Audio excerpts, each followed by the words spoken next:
Bakit ngayon pa nasira yung sasakyan ko? Pagkadismaya na sigaw ni Ivan habang pinagmamasdan ng lumalabas na usok sa makina ng kanyang sasakyan. Seryoso? Anong gagawin ko ngayon dito? Napabuntong hininga si Ivan at sumandal sa kanyang kotse. Nilibot niya ng paningin ng buong paligid. Tinitingnan niya ang mga bahay at stall na nakapaligid sa kanya.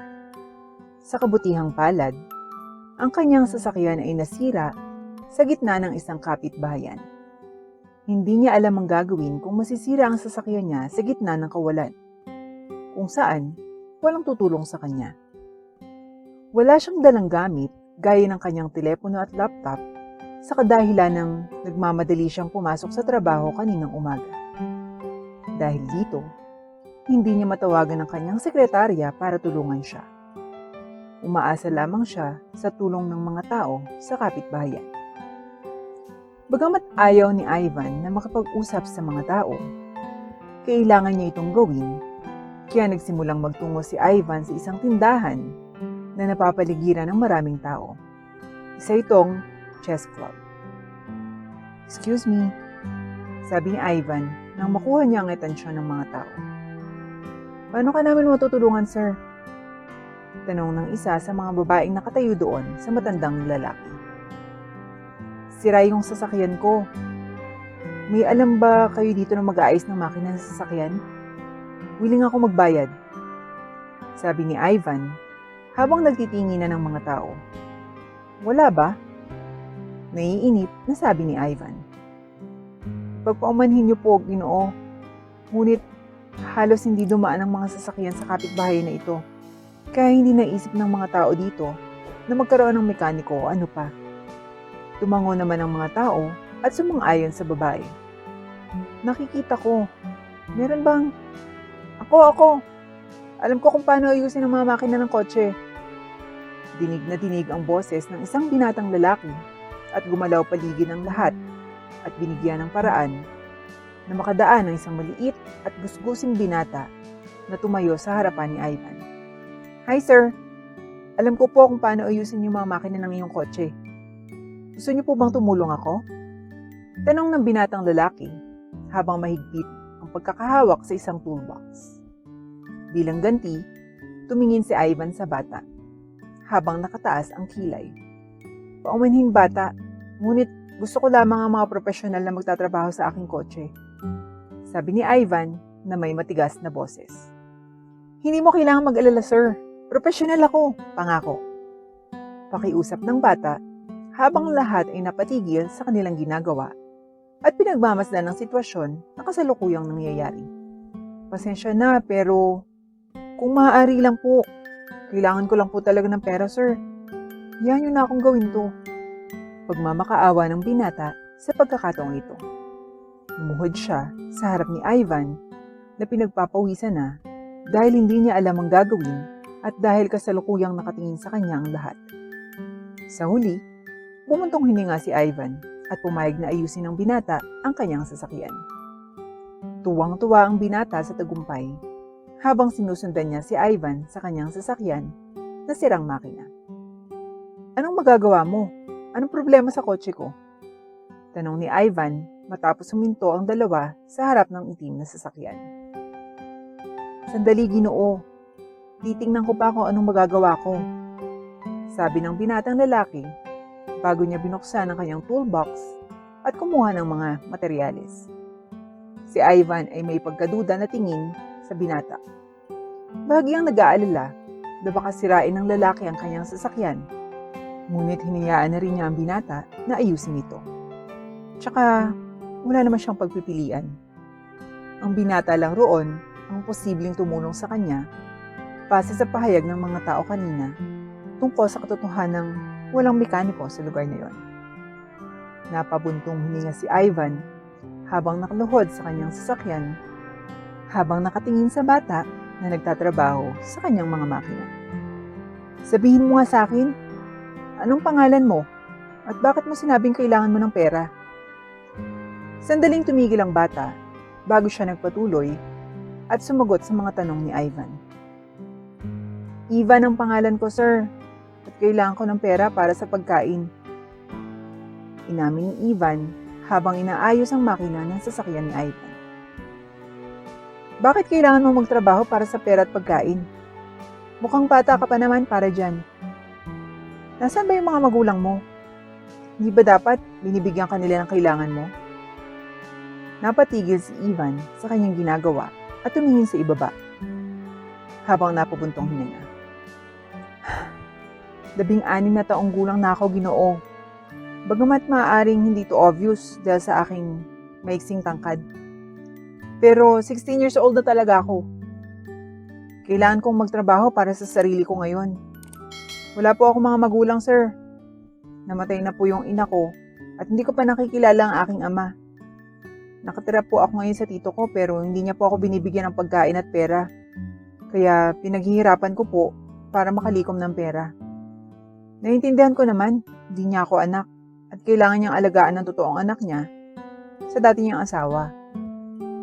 Nakita ni Ivan ang naputol ng ngiti sa mukha ni Ivan. Nagsisi siya na tinanong niya iyon. Alam niyang maraming pinagdaraanan ang binatang nasa kanyang harapan. Si Ivan ay hindi karapat-dapat dito. 16 na taong gulang pa lang siya. Hindi pa siya kasali sa tinatawag na adult. Iniisip ni Ivan kung ano ang nangyari at ang binatang ito sa kanyang harap ay kailangang magdusa ng isang miserableng buhay. Hindi niya na napigilan ang kanyang sarili nang nagtanong siya. Nais mo bang makilala yung tunay mong ama?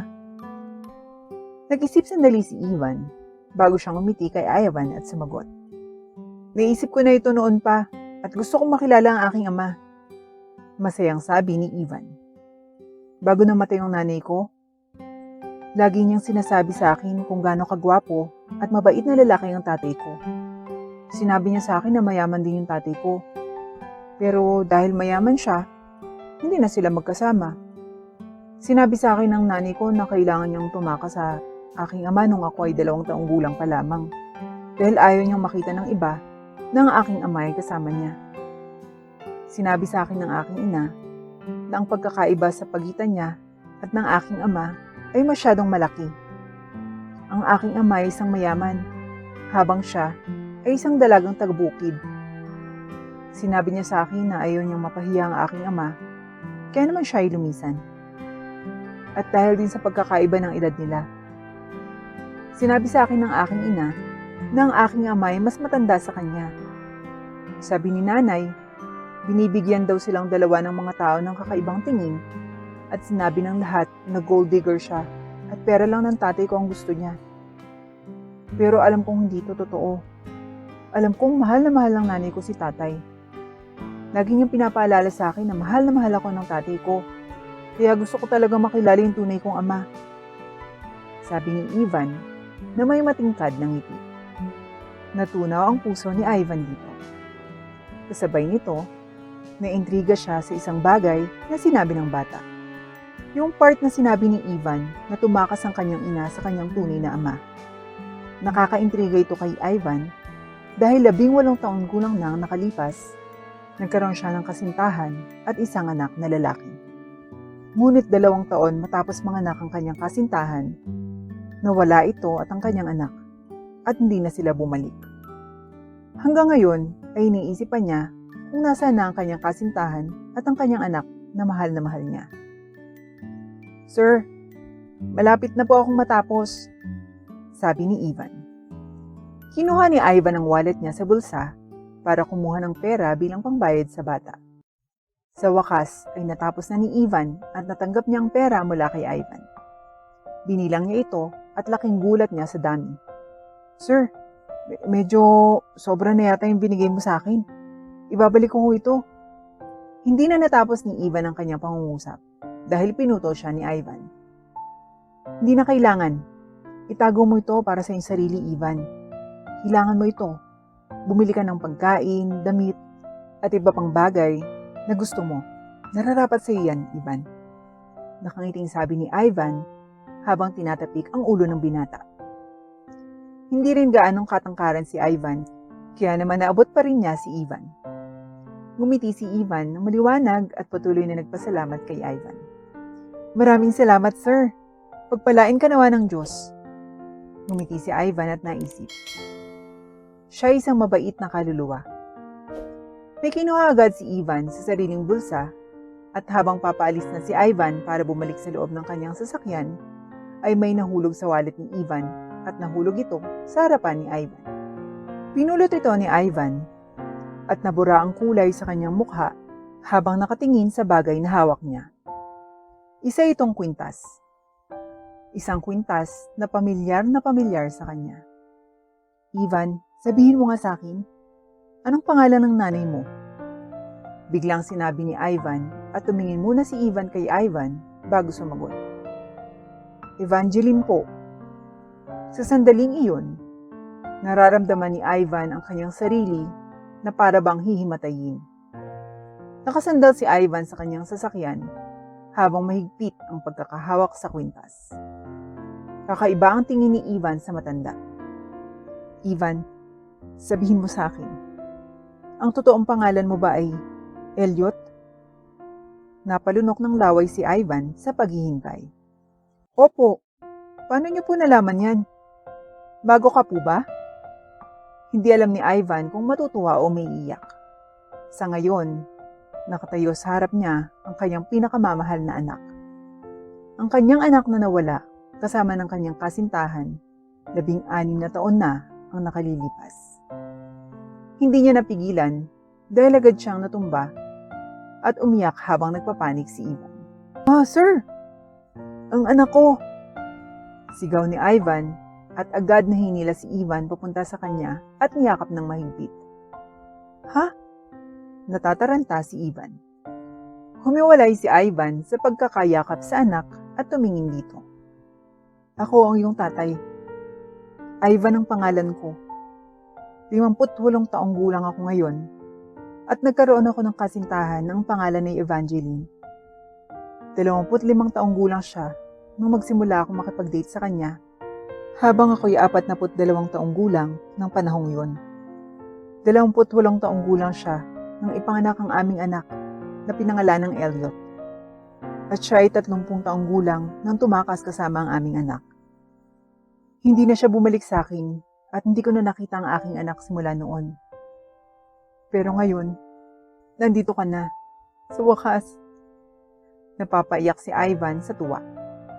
Habang si Ivan ay nakatingin kay Ivan na walang ekspresyon ng mukha. Ang impormasyon na nakuha niya mula sa matandang nasa harapan niya ay nakahanay sa sinabi ng kanyang ina. Ngunit hindi niya ito sigurado. Kung tatay talaga kita, kilala mo ba yung kwintas na hawak mo? Tanong ni Ivan. May naalala si Ivan tungkol sa kwintas na sinabi sa kanya ng kanyang ina.